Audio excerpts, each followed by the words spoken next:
네, 안녕하세요. 오늘 딥 다이브에서는요, 성경에서 이름은 나오는데, 뭐랄까 거의 스포트라이트를 받지 못한 인물이죠. 바로 알페오의 아들 야고보에 대해 이야기 나눠보려고 합니다. 네, 반갑습니다. 손동환 박사님의 신학 논문을 바탕으로 이 도용한 제자가 왜 중요할 수 있는지 그 의미를 함께 좀 파헤쳐보는 게 오늘 저희의 미션입니다. 네, 듣기로는 미국 힐링 커뮤니티 교회에서 이 메시지로 많은 분들이 정말 큰 은혜를 받으셨다고 하더라고요. 네. 사실 요즘처럼 자기를 드러내고 또 인정받는 게 되게 중요해진 시대잖아요. 그런데 이렇게 거의 알려지지 않은 제자에 주목한다는 것 자체가 상당히 흥미로운 접근이죠. 그렇죠. 손 박사님 논문은 바로 그 점, 그러니까 조용하고 잘 드러나지 않는 헌신, 또 그런 믿음의 가치를 깊이 파고들거든요. 그의 침묵이 오히려 메시지가 된다는 거군요. 네, 맞습니다. 그 침묵 속에 뭔가 중요한 신학적 의미가 담겨 있다는 거죠. 아, 정말 흥미로운데요. 그럼 그 단서들을 한번 따라가 볼까요? 우선 그가 존재했다는 사실 자체. 이게 중요하겠죠? 네, 그게 시작이죠. 마태복음 10장 3절 보면 12제자 명단에 그의 이름, 알페오의 아들 야고보가 분명히 나옵니다. 헬라어로는 오노마라고 하죠, 이름. 맞습니다. 논문에서도 바로 그 점, 이름이 기록되었다는 사실 자체를 굉장히 중요하게 봐요. 이게 그냥 이름만 적힌 게 아니라 예수님의 주권적인 부르심, 클레시스라고 하죠, 그걸. 받았다는 증거라는 거예요. 아, 부르심의 증거? 베드로나 요한처럼 눈에 띄는 활동은 전혀 없는데도요? 네, 뭐 능력이나 배경 이런 거랑 상관없이 예수님께서 직접 선택하신 제자라는 그 사실 자체가 중요한 거죠. 부름의 시작부터가 이미 조용했던 셈이에요. 이름은 있는데 그 다음이 문제네요.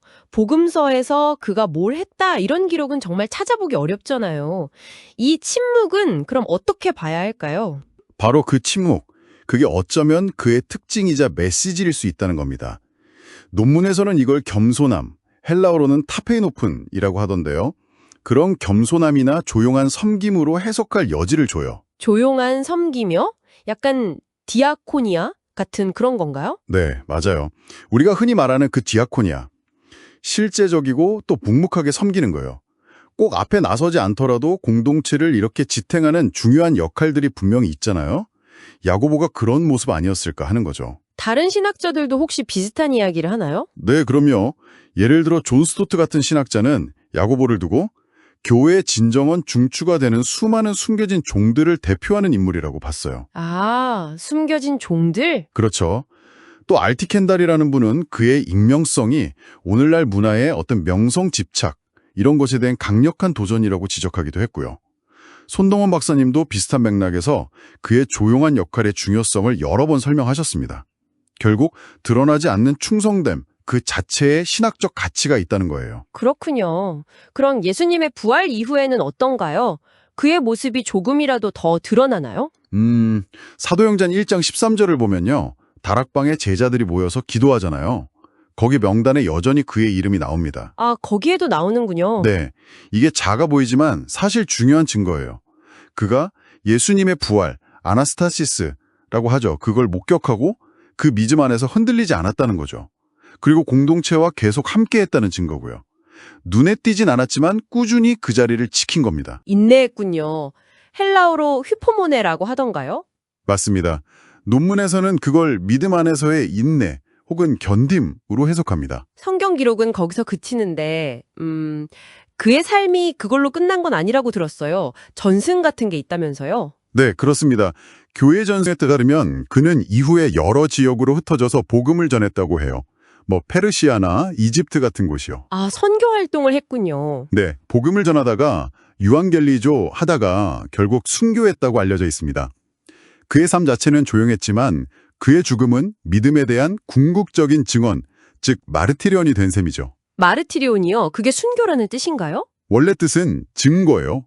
근데 이제 순교자들이 자신의 믿음을 목숨으로 증명했기 때문에 그 행위 자체를 마르티리온이라고 부르게 된 거죠.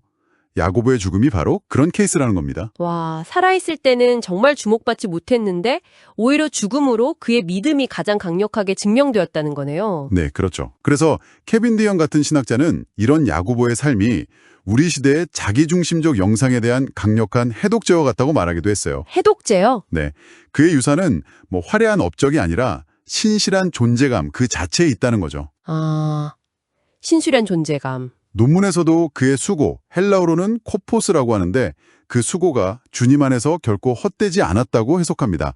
고린도전서 15장 58절 말씀처럼요. 자, 이 모든 이야기가 오늘 우리에게 또 당신에게는 어떤 의미로 다가오시나요? 손동원 박사님의 논문을 통해 본 알테오의 아들 야고보는 결국 세상이 알아주든 알아주지 않든 묵묵히 자기 자리를 지키는 그 신실함이 얼마나 중요한지를 보여주는 것 같습니다. 맞아요. 진정한 가치는 어쩌면 세상의 인정이나 명성 이런 게 아닐 수도 있다는 거죠. 오히려 그런 조용한 헌신에 진짜 가치가 있을지도 모릅니다. 손 박사님도 바로 그 점을 강조하셨고요. 야고보가 주는 교훈이라고요. 네, 당신의 삶이나 또 주변 공동체를 한번 이렇게 돌아보시면 어떨까요? 분명히 있을 거예요. 눈에 잘 띄지는 않지만 정말 묵묵히 중요한 역할을 감당하는 사람들요. 그렇죠. 중요한 건 유명해지는 게 아니라 그리스도의 몸, 소마라고 하죠. 그 공동체의 한 지체로서 각자의 자리에서 겸손하게 참여하는 것, 그 자체일 수 있습니다. 그런 작은 수고들이 모여서 사실 더 큰 역사를 이루는 거니까요. 마지막으로 손동원 박사님의 논문이 던지는 이 질문을 당신께 남기면서 오늘 딥다이브를 마무리할까 합니다. 당신의 그 조용한 존재 그리고 꾸준한 신실함이 비록 세상에 스포트라이트를 받지는 못하더라도 당신이 속한 그 더 큰 이야기 속에서 어떻게 기여하고 있을까요? 네, 한 번쯤 깊이 생각해 볼 만한 질문인 것 같습니다.